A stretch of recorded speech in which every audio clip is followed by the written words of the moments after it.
నన్నే కాదు నా కుటుంబ సభ్యుల్ని బెదిరించారు. వాడెవడో ఒకడు నన్ను మా తమ్ముడిని బండి కట్టేసుకొని పోతాం, లేపేస్తా ఉన్నారు. వైఎస్ఆర్ కాంగ్రెస్ పార్టీ సోషల్ మీడియాలో రకరకాల ప్రచారాలు చేశారు. ఆ యొక్క బెదిరింపులకే భయపడిన వ్యక్తులని జీవితంలో మేము తప్పు చేయం, ఎవరికి భయపడం, తప్పు చేయనప్పుడు ఎవరికి భయపడాల్సిన అవసరం లేదు.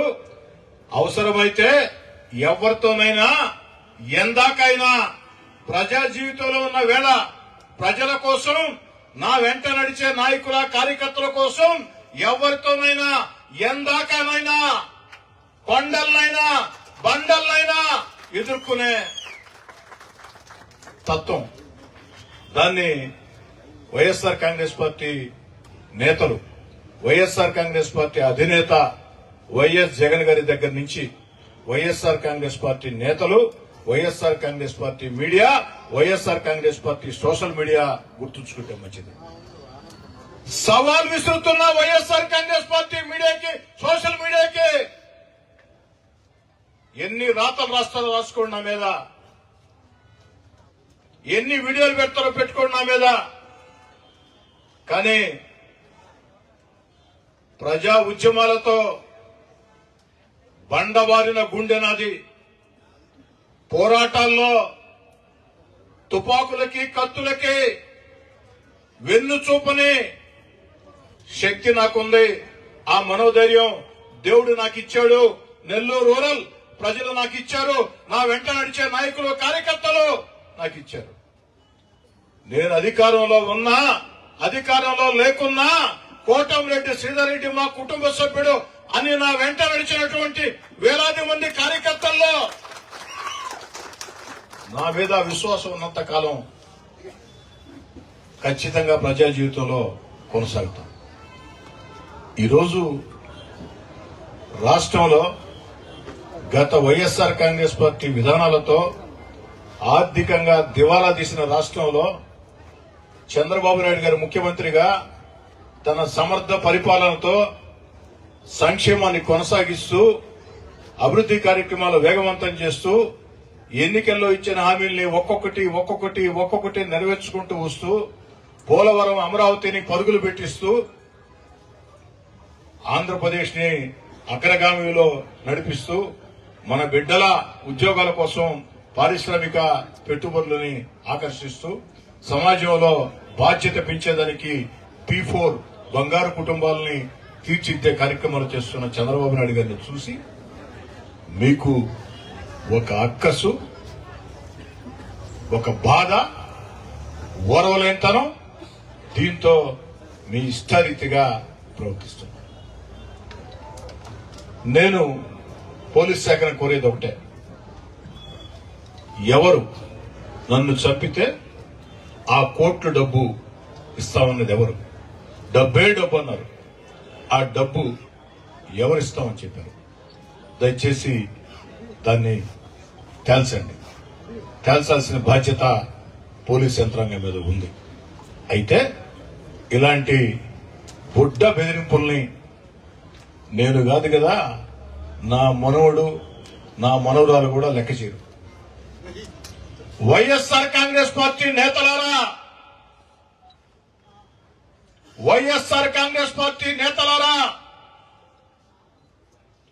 నన్ను హత్య చేయిస్తామని, హత్య చేస్తామని మాట్లాడిన రౌడీ షీటర్లారా, గూండాలారా, మీ బెదిరింపుల్ని నేను కాదు, నా వెంట నడిచే నాయకులు, కార్యకర్తలే కాదు, నా తమ్ముడు కోటరెడ్డి గిరే కాదు, 7 ఏళ్ల వయసుండే నా మనవరాలు, 6 ఏళ్ల వయసుండే నా మనవడు కూడా భయపడ్డు.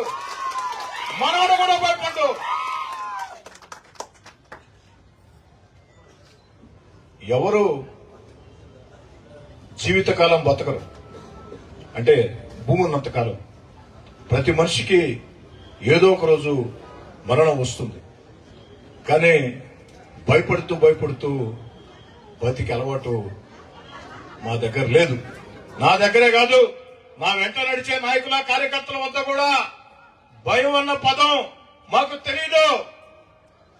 భయం అన్న పదం మాకు తెలియదు.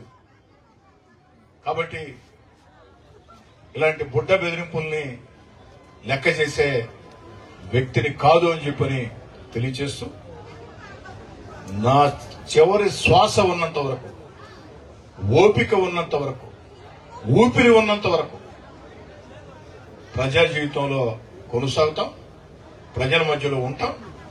ఈ 14 నెలల్లో చంద్రబాబు నాయుడు గారి ఆశీస్సులతో, పవన్ కళ్యాణ్ గారి ఆశీస్సులతో, నారా లోకేష్ గారి ప్రోత్సాహంతో, జిల్లాలో ఉన్న ఇద్దరు మంత్రులు పొంగూరు నారాయణ గారు, ఆనం రామనారాయణ రెడ్డి గారి సహకారంతో, పార్లమెంటు సభ్యులు వేమిరెడ్డి ప్రభాకర్ రెడ్డి గారి సహాయ సహకారాలతో, ఆ దేవుడి దయతో నెల్లూరు రూరల్ నియోజకవర్గంలో 300 కోట్లతో అభివృద్ది పనులు చాలా వరకు పూర్తయినాయి, ఇంకొన్ని పూర్తి కావాల్సి ఉన్నాయి. రూరల్ నియోజకవర్గంలో ఎవరైనా నా వద్దకు వచ్చి సమస్య ఉంది అంటే, ఎలాంటి సమస్య అయినా అది పరిష్కారం కావాలా అనే తత్వం నాది. ఎవరు ఫోన్ చేసినా, ఏ సమయంలో ఫోన్ చేసినా ఫోన్ ఎత్తి సమాధానం చెప్పి ఆ బాధల్లో కష్టాల్లో ఉన్న వ్యక్తులకి వెంట నడిచే తత్వం. కాబట్టి నెల్లూరు రూరల్ నియోజకవర్గంలో మరింత ఉత్సాహంతో ఈ అభివృద్ది పనులు ముందుకు సాగిస్తాం. చంద్రబాబు నాయుడు గారు పెట్టిన సంక్షేమ పథకాలు అరువులకు అందిస్తాం. కష్టము నష్టం అని ఏ ఒక్కరు వచ్చినా అండగా నిలబడతాం. చివరి శ్వాస ఉన్నంత వరకు కూడా ప్రజా జీవితంలో కొనసాగుతాం. ఇలాంటి బెదిరింపుల్ని లెక్క చేయనని చెప్పి తెలియజేస్తూ సెలవు తీసుకుంటాం.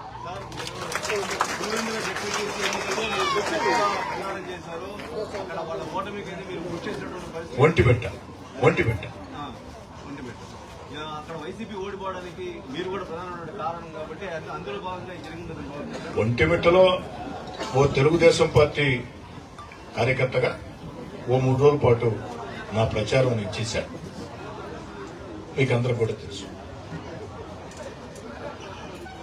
సార్,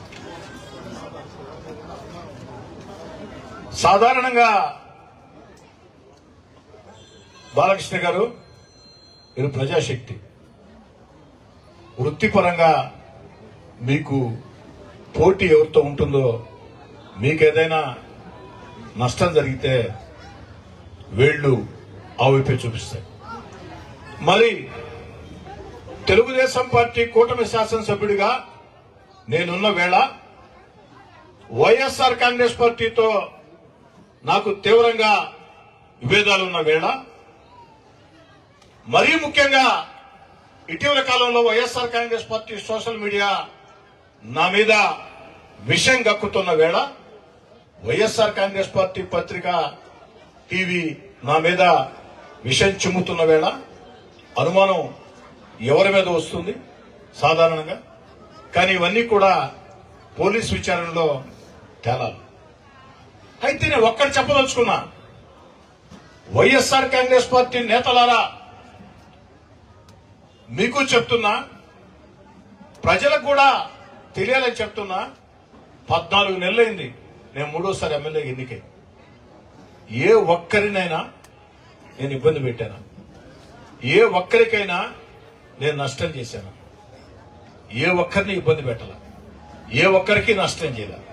సాధ్యమైనంత వరకు రాజకీయ వివాదాలకి దూరంగా ఉంటూ, నిరంతరం ప్రజల మధ్యలో ఉంటూ, నా పని నేను చేసుకుంటూ, 3వసారి ఎమ్మెల్యే గెలిపించిన రూరల్ నియోజకవర్గానికి ఎంత చేసినా తక్కువేనని ముందుకు సాగుతున్న వేళ ఎందుకు నన్ను కిలుకుతున్నారు?